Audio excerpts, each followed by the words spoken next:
বেশ কিছুদিন ধরে আমি অনেক বেশি অসুস্থ, কিন্তু এতটা অসুস্থ হওয়ার পরেও আমি ঠিকঠাক মতন ডাক্তার দেখাইতে পারি নাই। আর কেন ডাক্তার দেখাইতে পারিনি সেটাই হচ্ছে আজকে আপনাদের সাথে শেয়ার করব। হ্যালো এভরিওয়ান, আসসালামু আলাইকুম, welcome back to my another video. তো আমি অনেকদিন যাবত খুবই অসুস্থ, যার কারণে শাওন বলছিল যে ঢাকায় আসো, ঢাকায় এসে ডাক্তার দেখাও। তো আমি হচ্ছে যেহেতু গ্রামে গেছি, আমি 2-3 দিনের জন্য ঢাকায় গেছিলাম যে ডাক্তার দেখাবো এই জন্য। কিন্তু ঢাকায় যেই হচ্ছে জানতে পারি যে আমার বাড়ির যে প্রোগ্রামটা, মানে ইফতার আয়োজনের যে প্রোগ্রামটা, সেটা ডেট ফিক্সড হয়ে গেছে। তো আমার হচ্ছে 2 দিনের মধ্যেই ব্যাক করতে হবে। তো এই যে অলরেডি আমি ঢাকা থেকে গ্রামে ব্যাক করতেছি, যার কারণে এখন মেট্রো স্টেশনে দাঁড়ায় আছি। মেট্রো স্টেশনে এসে সাদাত অনেক বেশি দুষ্টামি করতেছিল, কারণ ও মেট্রো স্টেশনে এসে মেট্রো রেল দেখতে অনেক বেশি পছন্দ করে।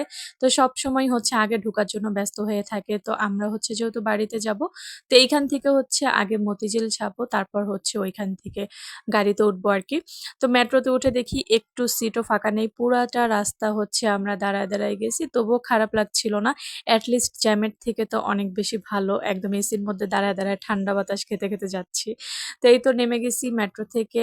এখন হচ্ছে আমরা রিক্সাতে করে বাস স্ট্যান্ড যাব, আর ওইখান থেকে হচ্ছে বাসে করে যাব। মূলত লঞ্চে যেতে খুব বেশি ভালো লাগে, কিন্তু লঞ্চে গেলে অনেক সময় পার হয়ে যাবে, আর আমার ইফতারির মধ্যেই হচ্ছে বাড়িতে পৌঁছাইতে হবে। যেহেতু আগামীকাল প্রোগ্রাম, তো ইফতারির আগে পৌঁছায় হচ্ছে সবকিছু কাজকর্ম শেষ করতে হবে। তো এই জন্য বাসে গেছি, কারণ বাসে গেলে 2-2.5 ঘন্টার মধ্যেই চলে যাওয়া যায়। বাসে উঠে সাদাত বলতেছিল যে ওর ক্ষুধা লাগছে। ওর হচ্ছে একটু পর পর ক্ষুধা লাগে, একটু পর পর একটু একটু করে খায়, এই অভ্যাসটা। আর এই অভ্যাসটা আমারও কিন্তু আছে। যদিও শাওন রোজা রাখছে, কিন্তু আমি রাখতে পারিনি, কারণ ডক্টর আমাকে প্রতিদিন 4 থেকে 5 লিটার পানি খেতে বলেছে।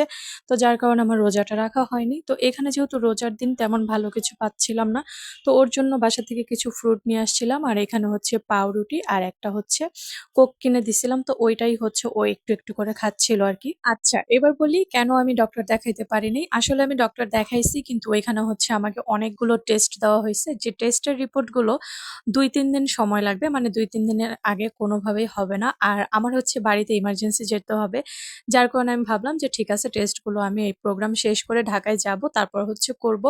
তো এই জন্য আর টেস্টগুলো করানো হয়নি, আর ডক্টরটাও আর দেখানো হয়নি। আমি জাস্ট মেডিসিন নিয়ে চলে আসছি, সেগুলোর উপরে আসি আর কি। তো এই তো কথা বলতে বলতে চলে আসছি পদ্মা সেতুতে। আর এই যে পদ্মা সেতুতে উঠলে আমার মনে পড়ে, আগে যখন আমরা নানু বাসায় যেতাম, তখন সারাটা দিন হচ্ছে ফেরিতে বসে থাকতে হইতো। মানে আগে তো পদ্মা সেতু ছিল না, ফেরির উপরে ফেরিতে করে যেতে হইতো আর কি। তো ফেরিতে অনেক বেশি সময় লেগে যেত, আর আমার কাছে মনে হইতো যে ফেরিটা চলেই না, এত বেশি বিরক্ত লাগতো। আর এখন পদ্মা সেতু হয়েছে ঠিকই, খুব তাড়াতাড়ি চলে যাওয়া যায় এখন আমাদের গ্রামে, কিন্তু তারপরও বিয়ের পরে খুবই কম যাওয়া হয়েছে নানু বাসায়। আর নানু বাসাটা আসলে সত্যি কথা বলতে অনেক বেশি মিস করি, কারণ নানু বাসায় যখন যেতাম সব ভাই বোনেরা একসাথে, মানে মামাতো যত ভাই বোনেরা আছে সব একসাথে অনেক বেশি মজা করতাম। আর আমরা যেহেতু জয়েন্ট ফ্যামিলি ছিলাম, তো সব মানে পুরো পরিবার, মানে অনেক মানুষজন যেখানে থাকে সেখানে অনেক বেশি ভালো লাগে, একা একা কোনো কিছুই ভালো লাগে না। তো এই তো আমরা হচ্ছে বাস থেকে নেমে তারপর হচ্ছে সিএনজি তে উঠে গেছি, এখন হচ্ছে সোজা বাড়িতে চলে যাব। আর ইফতারির সময়ও হয়ে আসছে, আর বেশিক্ষণ নেই, আধা ঘন্টার মতন ছিল। তো এই সময় হচ্ছে আমরা সিএনজি তে উঠেছি, একদম ঠিক আজান দিবে দিবে তখন হচ্ছে আমরা বাড়িতে পৌঁছাইছিলাম। আর এই যে দেখেন, গ্রামের এই রাস্তাঘাটগুলো যে আমার কাছে এত বেশি ভালো লাগে, যা বলার মতো না। আমার কাছে মনে হয় যে সারাদিন নিরিবিলি এখানে বসে থাকা যায়। তো এই তো বাড়িতে চলে আসছি, আর এখানে হচ্ছে আমার চাচা শ্বশুররাও আসছিল।